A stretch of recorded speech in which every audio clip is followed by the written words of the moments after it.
Hello, let's jump into some easy ways to take down the Dodorex. If you have not seen my video from last year on this, make sure to check it out. I will be going over more methods in this video, covering methods that last year did not cover. In this video, we will go over several methods for solo players, and some don'ts.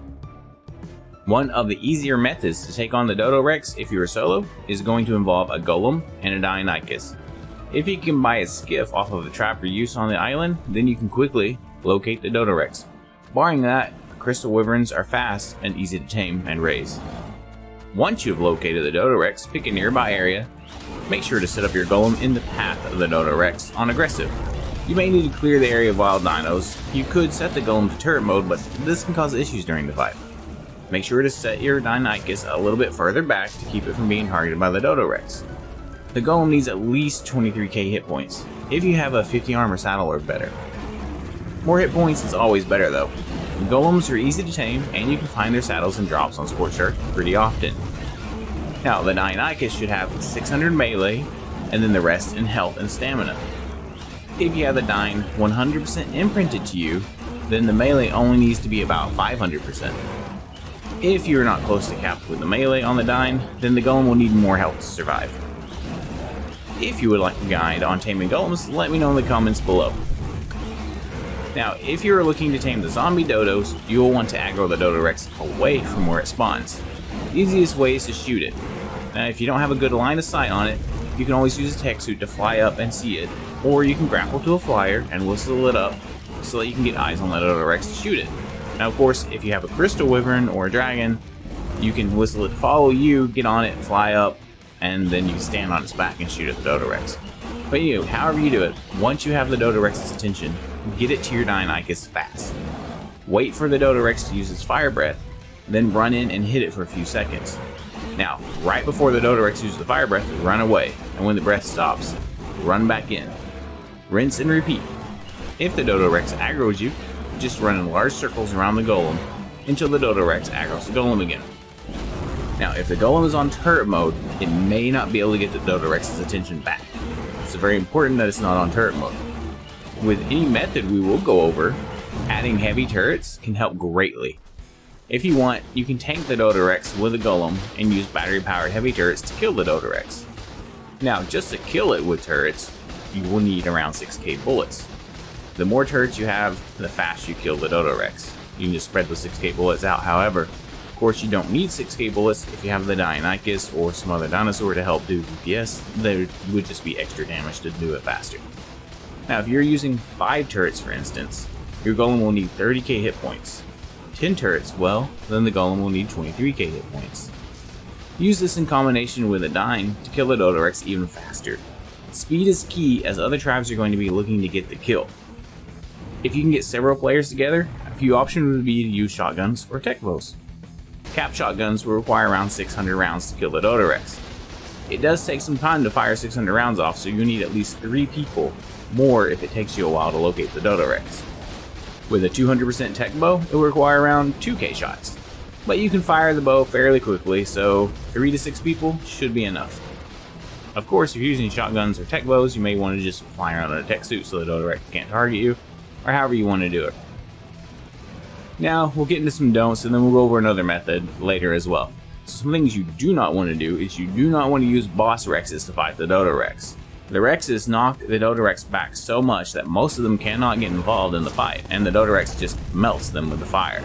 I used 20 Rexes with 900 melee and 45k hit points, along with 90 armor saddles. No, it didn't even phase the Dodorex, he destroyed them all. Another thing not to bother with is the tech pistol, as it's a very low damage to the Dodorex. Wildcard reduced the tech pistol damage against event dinos and bosses. It would take several pistols and a ton of element to bring them down to the Dodorex, along with a ton of time, and honestly, you'd probably despawn before you kill them. Now, if you're thinking about using Stegos as a tank, they're not great at tanking the Dodorex. The sweet cakes do not heal them fast enough. Now, if you have an insane hit point Stego, you might be able to use them in the tank. For testing purposes, I use a Stego with 22k hit points, which is quite a lot for a Stego, and 70 armor saddle with sweet cake. Of course, if I had added in a few heavy turrets with 2 to 3k bullets, this Stego and Dine might have survived. Metal dino gates and tech dino gates get eaten pretty quick.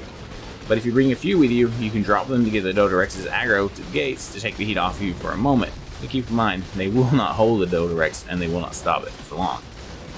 And keep in mind, the Dodorex can eat the turrets as well, so don't let them aggro the turrets. Now, if you are thinking about setting up Lunosaurs to bring the Dodorex back to, well, they just don't do enough damage unridden. If you have 4 to 6 people, one tanking, the others firing with the Velons, then you might just be able to beat them that way. But as far as solo goes, this is a no-go. They do not do enough damage in turret mode. Now, unfortunately, the Thyla bleed does not apply to the Dodorex, so that's unfortunate. But even if it did, it is still hard. It would be hard to use the Thyla against the Dodorex, as the Dodorex is faster than the Thyla, so hitting and running is kind of hard to do. But if you could make it work and the bleed did work, it wouldn't take very long to kill the Dodorex, right? Like 20 to 30 attacks if you let the full bleed apply. But unfortunately, wildcard foresaw that and took the Thyla bleed away from it, so we can't. Thyla's no good. Now, another thing people might want to try out is tanking the Dodorex and the Magmasaur, because they should be immune to fire, right? Well, you would think so, but fire is also prevented by Wyvern Milk. And if you watched my last video, you would know that Dodorex's fire is not affected by Wyvern Milk, so it does no good. But fortunately, the Magmasaur is immune to his fire breath, so that's good. At least he is right now, and I doubt wildcard will make that change. So, you can tank him with the Magmasaur. Issue: Magmasaurs aren't usually going to have a lot of hit points unless you've really bred them for that, right? Lots of mutation. So, as a solo player, you probably don't have time to do that with Magmasaurs. What you could do is bring Ambergris, because it heals it like mad. Now, the Magmasaur may be immune to fire damage, but it takes a ton of damage from the bites. The good news is, though, that it's real easy to keep the Dodorex's attention on the Magmasaur, so whatever dinosaurs you bring along can bite it from behind. Now keep in mind, his fire breath may hit the dinosaur that's behind him, so make sure they have plenty of health. You probably don't want to have an unridden Deinonychus behind him, because it'll probably get burned, but maybe like a couple of Gigas or some Rexes or something, or maybe not Rexes, they push him, and then that would mess everything up. Anyway, but you could just have the Magmasaur and some turrets if you don't have a Golem, however you want to do it. But if you use a Magmasaur, you have to use Ambergris to kill it. Now, the thing is, in this fight, my Giga only has 400 melee, which is very obtainable for solo players that have a tame Giga, not even a raised Giga, right? So it has 400 melee, and it took it a while to kill the Dodorex. Now, so that required 300 Ambergris to keep my Magmasaur from dying and be able to tank that entire fight. So, you're gonna have to be able to bring a lot of Ambergris over. It's really heavy, and you know, it's like there's a lot up there. So keep that in mind if you're gonna use a Magmasaur. Anyway, if you enjoyed this video, smash that like button. Have an awesome Fear Evolve.